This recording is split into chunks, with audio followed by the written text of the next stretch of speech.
Doing a lovely neat stitch in the S shape there. Oh, what's that tangle up the corner? Oh, that was just the old bit. That's fine. So the black and the white on the top. Bit of leather too. Well, it's faux leather, but yeah. So we've got mother of pearl pieces, flowers in this one. So this one is actually the American Sewing Machine Company in London. Original shuttle and bobbin in there.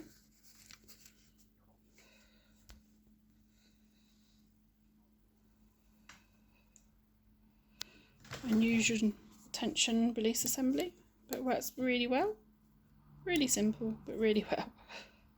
Lovely little take-up lever.